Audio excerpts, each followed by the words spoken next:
मला बदनाम करा पण महाराष्ट्राला बदनाम करू। लोक त्या मिसिंग लिंक बद्दलच बोलतायत, महाराष्ट्राचा कुठे अपमान करतायत। लोकांनी प्रश्नही नाही विचारायचे। उनको कुत्ता नहीं पहुंचता, वो आजकल सोशल मीडिया पर आकर सबको गाली देते हैं, मुख्यमंत्री को भी गाली देते हैं। ऐसे कुछ भाड़े के टट्टे इस मिसिंग लिंक के बारे में भी पैसा ले लेकर सोशल मीडिया पर लिख रहे थे। उनको भी कह देना चाहता हूं, अगर महाराष्ट्र का अपमान करोगे छोड़ूंगा नहीं। आपणच सुरू केलं त्या गोष्टी। गेल्या 10-12 वर्षातच या सगळ्या गोष्टी मोठ्या प्रमाणावर सुरू झाल्या। विरोधकांना वाटेल ते बोलणं, विरोधकांना शिव्या घालणं, वाईट साईट लिहिणं, सगळ्या गोष्टी ज्या सुरू झाल्या हे तुम्ही बसवलेल्या टीमकडनं सुरू झाल्या। आता तुमच्या अंगावरती येतंय ते सगळं। भाजप 2014 मध्ये केंद्रात सत्तेत आल्यानंतर नवीन भारत तयार झाल्याचं दिसून येत आहे। कारण तुम्ही राम मंदिरातील चोरीवर बोला किंवा मिसिंग लिंकवर बोला, हा राज्याचा आणि देशाचा अपमान समजला जाईल। विरोधी पक्षानं जर पंतप्रधानांवर टीका केली तर भारताच्या पंतप्रधानांचा अपमान म्हणजे संपूर्ण देशाचा आणि 140 कोटी जनतेचा अपमान असं मानलं जात आहे। तुम्ही सर्जिकल स्ट्राईक, ऑपरेशन सिंदूर दरम्यान लढाऊ विमानांचं नुकसान झालंय का असा प्रश्न केला तर तो सैन्याचा आणि देशाचा अपमान मानला जातो। ही काही दिवसांपासून परंपराच बनली असल्याचं दिसून येते। यावरून आता राज ठाकरेंनी मुख्यमंत्री फडणवीसांवर जोरदार टीका केली आहे। मिसिंग लिंकवर बोलणं महाराष्ट्राचा अपमान कसा काय असा थेट प्रश्नच राज ठाकरेंनी विचारलाय। विकसित भारत आणि विकसित भाजपमध्ये कोणत्याही गोष्टीबाबत बोलल्यावर देशाचा अपमान असं का म्हटलं जात आहे? मिसिंग लिंक सारखे प्रकल्प हजारो कोटी रुपये खर्च करून बांधण्यात आलेत, त्यावर कोसळलेल्या दरडीबाबत बोलणं म्हणजे महाराष्ट्राचा अपमान कसा काय? विरोधकांनी टीका करताच फडणवीस का चिडले? टीका करणाऱ्यांना सोडणार नाही अशी भाषा फडणवीसांनी का केली? पाहूयात या व्हिडिओतून। नमस्कार, मी स्नेहल चौधरी, आपण पाहतात एलएस मराठी। मुख्यमंत्री देवेंद्र फडणवीस आणि उपमुख्यमंत्री एकनाथ शिंदेंनी मोठा गाजावाजा करत 1 मे रोजी मिसिंग लिंक या भव्य प्रकल्पाचं उद्घाटन केलं। या नव्या मार्गिकेमुळे मुंबई ते पुणे दरम्यानच्या प्रवासातील वेळ तब्बल 25 मिनिटांनी वाचेल, इंधनाची मोठी बचत होईल असा दावा करण्यात आला। दरवर्षी पावसाळ्यात जुन्या घाटात दरडी कोसळल्यामुळे होणारे अपघात रोखणं आणि सर्व हवामानात सुरक्षित प्रवास देणं या हेतूनं हा अतिभव्य प्रकल्प साकारलाय। या प्रकल्पाच्या उद्घाटन सोहळ्यात मुख्यमंत्री देवेंद्र फडणवीस आणि प्रशासनानं दावा केला होता की केबल स्टेड पूल आणि बोगद्यांच्या उभारणीसाठी जपान, ऑस्ट्रिया, कॅनडा आणि डेन्मार्कसह जगातील 7 प्रगत देशांच्या अत्याधुनिक तंत्रज्ञानाचा वापर करण्यात आलाय। हा मार्ग अतिवृष्टी, वादळ किंवा कोणत्याही कठीण हवामानात आणि नैसर्गिक आपत्तीत पूर्णपणे सुरक्षित राहील असं म्हटलं होतं। 1 मे रोजी या प्रकल्पाचं उद्घाटन झालं आणि आता पाऊस पडताच या ठिकाणी दरड कोसळून हजारो प्रवासी अडकले। अनेक तास या ठिकाणी प्रवासी अडकून राहिल्यानं प्रवाशांचे मोठे हाल झाले। राज्य सरकारने या प्रकल्पाच्या जाहिरातीसाठी कोट्यवधी रुपये खर्च केलाय असा आरोप विरोधकांनी केलाय। फडणवीसांनी या प्रकल्पाबाबत मोठमोठे दावे केल्यानंतर पहिल्याच पाण्यात या ठिकाणी दरड कोसळून हा मार्ग पूर्ण बंद झाला होता। त्यामुळे विरोधकांनी या प्रकल्पात भ्रष्टाचार झाल्याचा आरोप केला। भ्रष्टाचाराचा आरोप आणि टीका होताच विधानसभेत बोलताना मुख्यमंत्री फडणवीस चांगलेच आक्रमक पाहायला मिळाले। पैसे घेऊन सोशल मीडियावर शिव्या देतात, त्यांनाही सांगू इच्छितो माझी बदनामी करा चालेल, पण महाराष्ट्र बदनाम कराल तर कोणालाही सोडणार नाही असा थेट इशाराच फडणवीसांनी दिला। त्यांनी थेट भाडे की टट्टू असा शब्द देखील वापरला। मुख्यमंत्र्यांच्या या भाषेवरून राज ठाकरे चांगले संतापलेले पाहायला मिळाले। मुख्यमंत्री अशी भाषा कशी वापरू शकतात असा सवाल देखील राज ठाकरेंनी उपस्थित केलाय। फडणवीस विधानसभेत काय म्हणाले पाहूयात थोडक्यात। आज त्या एका कनेक्टिंग लिंकमुळे संपूर्ण घाट सेक्शनचे ऍक्सिडेंट संपले, घाट सेक्शनचा ट्रॅफिक संपला आणि आज आपण पाहू शकतो की घडलं काय, तर त्या ठिकाणी दरड वरून कोसळली, वरून कोसळून जो पाण्याची कमान आहे त्या कमानीवर पडली, ती कमानीचा भाग तुटला आणि दरड खाली पडली, ती त्या ठिकाणी मलबा त्याचा तयार झाला। कुठेही केबल स्टेड ब्रिजला क्रॅक नाही, कुठल्याही बोगद्याला अडचण नाही।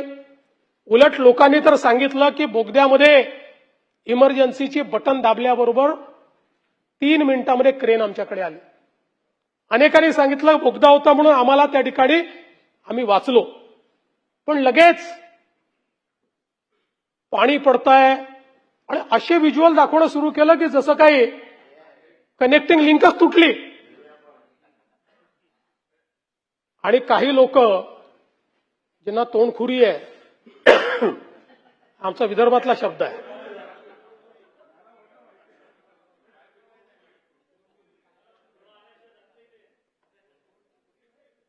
ते असे सुरू पडले की जणू काही 7,000 कोटी पाण्यात गेले. जयंतराव, 18 तासामध्ये ट्रॅफिक सुरू झाला. यांच्या थोबाळावर टिचून.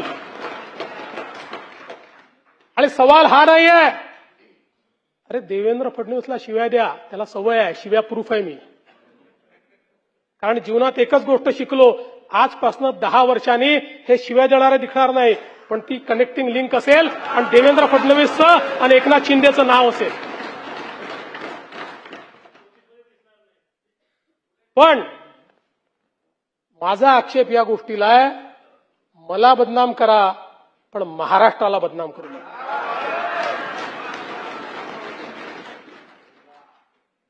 आजमी साहब, हमारे जयंत राव जी ने सही बात कही. जिनको कुत्ता नहीं पहुंचता वो आजकल सोशल मीडिया पर आकर सबको गाली देते हैं, मुख्यमंत्री को भी गाली देते हैं.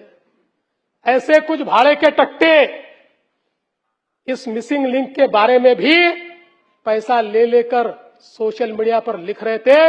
उनको भी कह देना चाहता हूं, अगर महाराष्ट्र का अपमान करोगे छोडूंगा नाही. फडणवीसांच्या केलेल्या वक्तव्यानंतर राज ठाकरेंनी थेट त्यांची मिमिक्री करत त्यांना धारेवर धरले. मिसिंग लिंक बद्दल बोललं तर महाराष्ट्राचा अपमान कुठे आला? लोकांनी प्रश्न विचारायचे नाही का? इतके दिवस मोबाईलवरून विरोधकांना शिव्या घालायचे ते अंगलट आलाय आणि त्रास होतोय. 10 ते 12 वर्षात तुम्ही सुरू केलेल्या या गोष्टी, वाईट साईड बोलणं, घाण बोलणं तुमच्या टीमनं केलंय. तुमच्या अंगावर आल्यावर कसा आला महाराष्ट्राचा अपमान? राम मंदिराच्या चोरीबद्दल बोललं तर म्हणे धर्माचा अपमान. यात धर्म कुठे आला? त्या मंदिराबद्दल आमचीही आस्था आहे. 1400 कोटी चोरले जातात असं राज ठाकरे म्हणाले. मुख्यमंत्र्यांची बघून घेऊ अशी भाषा त्यानंतर मुख्यमंत्री थेट हिंदीतून बोलले. कोणासाठी हिंदी बोलला? विधानसभा महाराष्ट्राची, कदाचित आपल्याच पक्षातील वरच्यांना सांगायचं आहे, बघून घेईन अशी टीकाही त्यांनी केली आहे. ते काय ते कुठला मिसिंग लिंक वरती म्हणे ते काय कोसळला, खांब कोसळला आणि पाणी सगळीकडनं येतंय, त्याचं म्हणे राजकारण करू नका. अरे वा, त्याच्यावर बोललं की राजकारण. मग इतकी वर्ष आपण काय करत होतात? दुसऱ्यांच्या सरकार जेव्हा होती दुसऱ्यांची, त्यावेळेला तुम्ही काय करत होतात? त्यावेळेला जी आंदोलनं झाली ते राजकारण नव्हतं. स्वतःच्या अंगाशी आल्यावरती ते राजकारण, विरोधकांचं राजकारण, असं कसं होईल? आणि काय म्हणतायत म्हणे, एक वेळ मला बोला पण महाराष्ट्राचा अपमान मी सहन करणार नाही. वा रे वा, लोक त्या मिसिंग लिंक बद्दलच बोलतायत, महाराष्ट्राचा कुठे अपमान करतायत? पण ते काय आहे, सगळं घेऊन जायचं. म्हणजे ते वरपासून खालपर्यंत आता काय सवय लागली आहे. केंद्र सरकारच्या कुठच्या गोष्टींबद्दल बोललं की तुम्ही देशविरोधी. आता केंद्र सरकारची कामं आहेत ती, त्याच्यात देशाचा काय संबंध? आता मिसिंग लिंक बद्दल बोललं तर याच्यात महाराष्ट्राचा अपमान कुठे आला?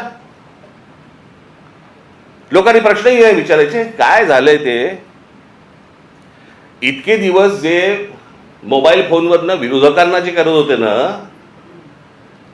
शिव्या घाल, वाटेल ते बोल, हे जे सगळे त्याच्यात ठेवलेल्या टीम्स आहेत ना, हे जे सगळं सुरू होतं ना, ते आता अंगलट आलंय.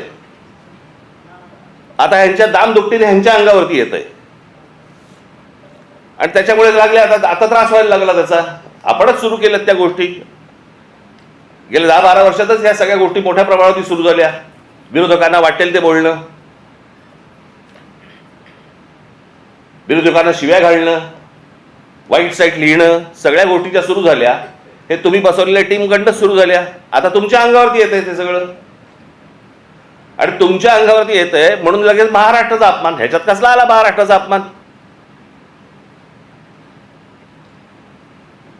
राम मंदिराच्या चोरीबद्दल बोललो की म्हणजे धर्माचा अपमान. अरे चोरी आहे ना ती, ह्याच्यात धर्म कुठे आला?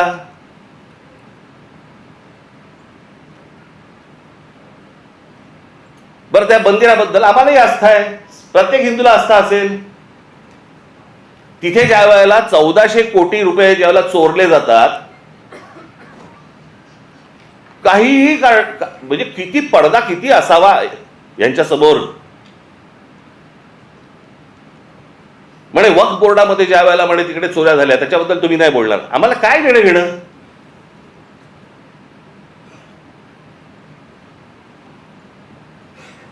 राम मंदिरामध्ये लोकांनी जे दानपेटीमध्ये टाकलं, जे श्रद्धेने त्या मंदिरासाठी दिलं, त्याची जर समजा चोरी होत असेल त्याच्याबद्दल बोलणार नाही, बोलायचं नाही.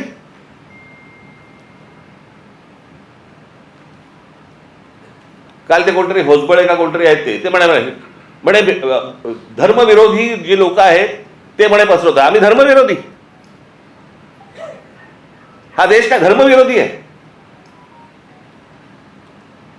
तुमच्याकडे राम मंदिरामध्ये लोकांनी श्रद्धेने दिलेल्या गोष्टींची चोरी होते आणि हे सांगणारं कोण होतं? हे बोलणारं कोण होतं? भारतीय जनता पक्षाचा खासदारच पहिलं बोलला की राम मंदिरात चोरी झाली म्हणून. आम्ही बोललो? हा देश बोलला? इतर राजकीय पक्षाचे कोणी लोक होते ट्रस्टी म्हणून, तिथे ट्रस्टी कोण आहेत? 15 ट्रस्टी आहेत तिकडे. 15 ट्रस्टी पैकी त्यातले जवळपास 12 हे केंद्र सरकार नेमतं आणि त्या 12 पैकी केंद्र सरकारने जी नेमलेली माणसं आहेत ती RSS शी संबंधित आहेत, विश्व हिंदू परिषदेशी संबंधित आहेत, भाजपशी संबंधित आहेत, बाकी कोणीच नाहीये. केंद्र सरकार आणि राज्य सरकार नेमलेले IS अधिकारी आहेत. तिथे जर 1400 कोटी, आत्ता 1400 कोटीचा आकडा आलाय, मुळात कितीची चोरी झाली माहिती नाही आपल्याला. राज ठाकरेंनी थेट भाजपचा इतिहासच काढल्याचं दिसून येत आहे. देशातील कोणत्याही मुद्द्यावर बोललो तर देशाचा अपमान कसा होतो असा थेट प्रश्न राज ठाकरेंनी उपस्थित केलाय. राम मंदिरातील दानपेटीतील कथित भ्रष्टाचार प्रकरणी देशभरातील वातावरण चांगलंच तापलंय. दानपेटीतील कोट्यवधी रुपये गायब झाल्याचा आरोप होतोय. मात्र यावर कुणी भाष्य केलं तर ते थेट प्रभू रामचंद्रांच्या आणि करोडो हिंदूंच्या आस्थेचा अपमान असं भाजपकडून म्हटलं जात आहे. त्यामुळे सर्वांनाच एक प्रश्न पडलाय की देशातील कोणत्याही गोष्टीवर भाष्य केलं तर थेट देशाचा अपमान कसा. या गोष्टी भाजपशी संबंधित तर भाजप याला जबाबदार असा दावा विरोधक करतायत. विकसित भारत आणि विकसित भाजपाच्या राज्यात या गोष्टी वारंवार का घडतायत? फडणवीसांवर भ्रष्टाचाराचे आरोप झाल्यामुळे ते आक्रमक झाले होते का? तुम्हाला काय वाटतं? कमेंट करून आम्हाला नक्की कळवा. Bureau report LS Marathi.